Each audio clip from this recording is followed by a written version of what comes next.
Good morning. I am Anil Agarwal, former Chief Manager, Punjab National Bank. So, I continue to receive questions on CET or National Recruitment Agency.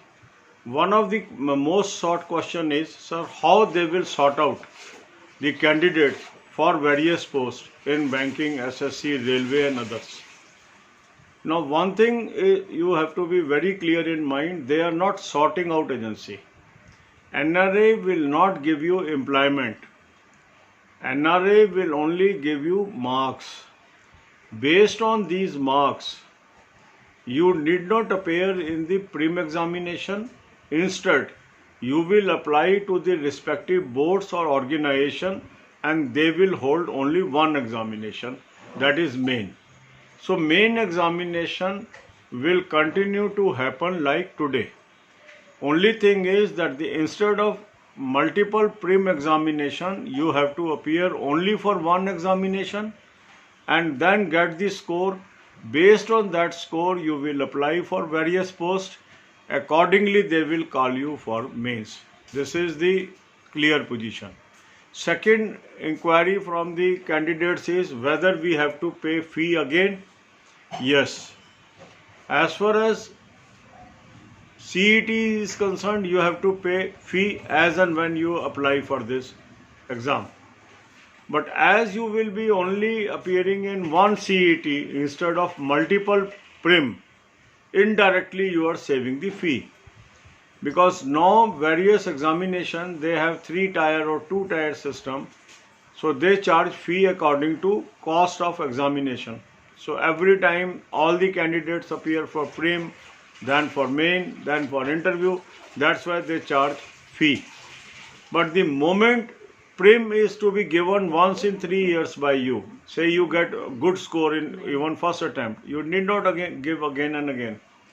So one time fees you will pay, and correspondingly the main fee will automatically reduce, because now board need not make arrangement for so many candidates. They have to arrange only for few candidates. And that's why their cost of operation will come down. Gradually the fee will also come down. But what will be the actual fee, whether there is a tangible benefit or not, this only we can know when the systems are implemented. The third most important question is when it is going to be implemented. This is $1 million question, because there is no timeline given in the yesterday news. It is only approval by the cabinet of a concept that is to be implemented. And in budget they have provided the funds for next 3 years. That means the funds will be released in phases depending upon the implementation. Now it can be implemented in 2021 or 22 or in 23. It is not clear. So the panic in the people that it is implemented from day one. Some people are asked, sir, give us the link of NRA, how to register. This is too much. People are expecting that yesterday some announcement has come and today the organization come into existence. How it is possible? It is a cabinet approval. Approval means now this approval will go to the respective ministry. Respective ministry will take steps for setting up this agency. It will take its own time. So it is very difficult for any person to say whether this NET, NRT, NRA or CET will be applicable from 21 or 22 or 23. Only time will tell. So you need not unnecessarily deviate from your focus of preparation. This year examination will happen on the present pattern. So you continue to prepare on the present pattern. For your benefit, I have posted series of videos on this topic. Link I have given in the description for the playlist. Watch all those videos. It will clarify most of your concepts. अब यही बातें हम हिंदी में करेंगे. अब NRA पे और CET को लेके बहुत क्वेश्चंस आपके आ रहे हैं और मैंने आपको प्रॉमिस किया था सभी क्वेश्चंस को हम एक एक करके कवर करेंगे. एक क्वेश्चन आ रहा है कि सर वो CET के बेसिस पे वो सॉर्ट आउट कैसे करेंगे, कौन सी जॉब हमें चाहिए. CET के बेसिस पे आपको कोई जॉब नहीं मिल रही है. NRA आपको एम्प्लॉयमेंट देने वाली एजेंसी नहीं होगा. NRA सिर्फ आपको नंबर देगा। दैट मीन्स जो आप जगह जगह प्रीम के एग्ज़ाम देते थे वो नहीं देने पड़ेंगे, एक एग्ज़ाम देके आपको नंबर मिल जाएंगे। अब ये नंबर आपके काम आएंगे डिफरेंट पोस्ट को अप्लाई करने के लिए। मान लो IBPS ने कोई नोटिफिकेशन निकाला, आप उसको अप्लाई करेंगे। इसी तरह SSC ने कोई नोटिफिकेशन निकाला, आप अप्लाई करेंगे। इसी तरह रेलवे बोर्ड ने कोई नोटिफिकेशन निकाला, आप अप्लाई करेंगे। और जो एप्लीकेंट्स होंगे उनके जितने जितने नंबर हैं CET में, उसके आधार पर वो कॉल करेंगे कितने कैंडिडेट उनके टेस्ट में बैठेंगे या इंटरव्यू पे जाएंगे। अब कुछ लोगों के मन में है कि सर ये RBI लागू करेगा, इंश्योरेंस कंपनी लागू करेगा, SBI लागू करेगा या नहीं करेगा।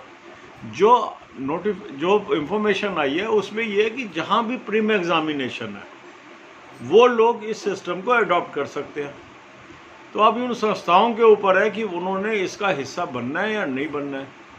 99% सभी सरकारी डिपार्टमेंट्स इसका हिस्सा बनेंगे, क्योंकि अगर सरकार ने कोई एजेंसी बना दी है और उस एजेंसी का रोल ही है कि कैंडिडेट्स को बार बार एग्ज़ाम में ना बैठना पड़े, तो नेचुरली वो उसका हिस्सा बनेंगे।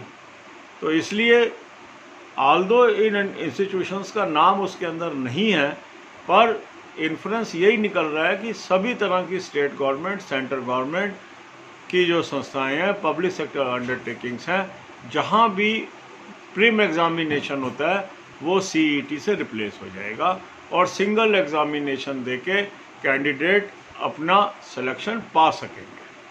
अब कुछ लोगों के मन में है कि सर फीस का क्या होगा, फीस बढ़ेगी घटेगी।